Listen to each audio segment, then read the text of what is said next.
সম্মানিত মৎস্যচাষী ও মৎস্য উদ্যোক্তা ভাই ও বন্ধুরা, আসসালামু আলাইকুম। আল্লাহর অশেষ রহমতে আশা করি সকলেই ভালো আছেন। মাছ চাষি ভাইরা, আজকে আলোচনা করব ছোট পুকুরে কই মাছ চাষ করে কিভাবে 3 থেকে 4 মাসে বাজারজাত করা যায় এবং কত মণ মাছ উৎপাদন করা যায় ও কত টাকা খরচ হয়। কই মাছ সাধারণত দুই ধরনের, ভিয়েতনামি কই ও দেশি কই। তবে বাণিজ্যিকভাবে সাধারণত ভিয়েতনামি কই মাছই চাষ করা হয়, কারণ ভিয়েতনামি কই দেশি কইয়ের তুলনায় দ্বিগুণ পরিমাণে বড় হয় এবং অল্প সময়ে বাজারজাত করা যায়। এছাড়াও এই মাছে বাজারে ব্যাপক পরিমাণে চাহিদা রয়েছে। ভিয়েতনামি কই মাছ যে কোনো ধরনের পাকা ট্যাঙ্কে বা বায়োফ্ল্যাগ ট্যাঙ্কে অথবা 1 থেকে 2% পুকুরেও চাষ করা যায়। এজন্য অবশ্যই কই মাছ চাষ পদ্ধতি সম্পর্কে সঠিক ধারণা থাকতে হবে। ভিয়েতনামি কই মাছ চাষের জন্য 8 থেকে 10% একটি পুকুর নির্বাচন করে নিতে হবে। তবে এর থেকে ছোট ও বড় পুকুরেও কই মাছ চাষ করা যাবে। যেহেতু এই ভিডিওর মূল টপিক হচ্ছে ছোট পুকুরে কই মাছ চাষ, এর জন্য আমরা 8 থেকে 10% একটি পুকুর নির্বাচন করে নিলাম। প্রথমে পুকুরটি সেচের মাধ্যমে শুকিয়ে নিতে হবে। পুকুরে যদি কোনো প্রকার জলজ আগাছা বা আবর্জনা থাকে তাহলে অবশ্যই তা পরিষ্কার করতে হবে। পুকুরে যাতে কোনো প্রকার অবাঞ্ছিত ও রাক্ষসী মাছ না থাকে, এজন্য অবশ্যই পুকুরে বিষ প্রয়োগ করতে হবে অথবা তা নিধন করার ব্যবস্থা গ্রহণ করতে হবে।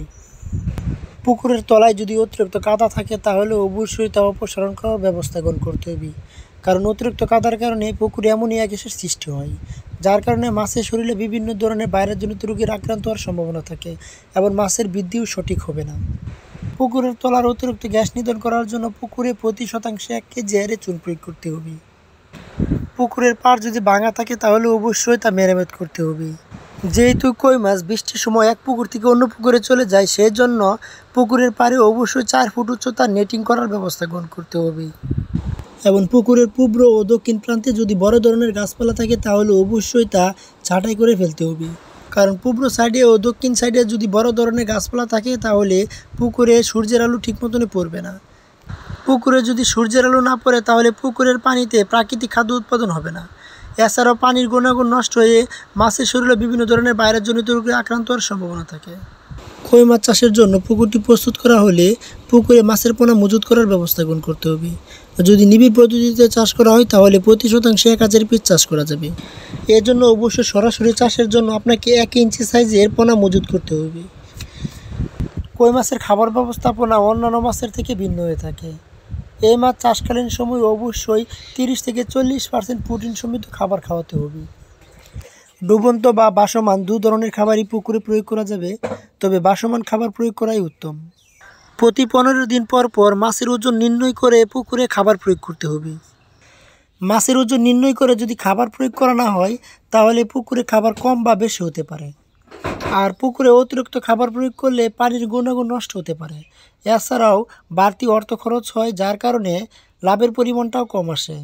আর যদি পুকুরে কম খাবার প্রয়োগ করা হয় তাহলে মাছের বৃদ্ধিতেও ব্যাঘাত ঘটতে পারে। এজন্য মাছের ওজন নির্ণয় করে তারপর খাবার প্রয়োগ করতে হবে। বিভিন্ন ধরনের ভাইরাসজনিত রোগ বা বিভিন্ন প্রতিকূল পরিবেশের জন্য মাছের বৃদ্ধিতে ব্যাঘাত ঘটতে পারে। এজন্য অবশ্যই প্রতি 15 বা 20 দিন পর পর পুকুরে প্রোবায়োটিক ব্যবহার করতে হবে। এইসব পদ্ধতি অবলম্বন করে যদি কই মাছ চাষ করা যায় তাহলে 3 থেকে 4 মাসে প্রতিটি মাছের ওজন আসবে 200 থেকে 250 গ্রামের মধ্যে। আর প্রতি শতাংশে যদি 1000 পিস কই মাছ চাষ করা যায় তাহলে 10% পুকুরে 10,000 পিস মাছ চাষ করা যাবে। আর এই 10,000 পিস মাছ যদি 4 মাছ চাষ করা যায় তাহলে প্রতিটি মাছের ওজন আসবে 250 গ্রামের মতন, বা 4 পিসে 1 কেজি। আর 4 পিসে 1 কেজি হলে 10,000 মাছে মোট উৎপাদন হচ্ছে 2500 কেজি, অর্থাৎ 62 মণের মতন। যে কোনো ধরনের মাছ চাষ করার ক্ষেত্রে 1 কেজি মাছ উৎপাদন করার জন্য মাছের FCR হয় 1.1 বা 1.2, অর্থাৎ 1 কেজি বা 1200 গ্রামের মতো। বর্তমান সময়ে বাজারে কোয়ালিটি মানের খাবারের দাম 70 থেকে 80 টাকার মধ্যেই। তাহলে হিসাবের সুবিধার্থে 1 কেজি মাছ উৎপাদন করার জন্য মোট খাবার খরচ হচ্ছে 80 টাকা। এছাড়া পুকুরে লিজ ভাড়া, লেবার খরচ, মাছের ওষুধের খরচ এবং মাছের পোনা হ্যাচারি থেকে যখন পরিবহন করা বা পোনা ক্রয় করার খরচ, মোট আমরা আরও 20 টাকা ধরলাম। তাহলে 1 কেজি মাছ উৎপাদন করতে খরচ হচ্ছে 100 টাকার মতো। তাহলে 2500 কেজি মাছ উৎপাদন করার জন্য মোট খরচ হচ্ছে 2,50,000 টাকার মতো। আর বর্তমান সময়ে বাজারে প্রতি কেজি কই মাছ বিক্রি হয় 250 থেকে 300 টাকার মধ্যে। আর বাজার মূল্য 250 টাকা কেজি ধরে 2500 কেজি বা 62 মণ মাছের মোট দাম আসে 6,25,000 টাকা। এখানে মোট উৎপাদন যদি 6,25,000 টাকা হয় আর খরচ যদি হয় 2,50,000 টাকা, তাহলে মোট লাভ হচ্ছে 3,75,000 টাকা। তো মাছ চাষি ভাইরা সঠিক চাষবাস পদ্ধতি জেনে যদি ভিয়েতনামি কই মাছ চাষ করা যায় তাহলে লসের কোনো সম্ভাবনাই থাকে না।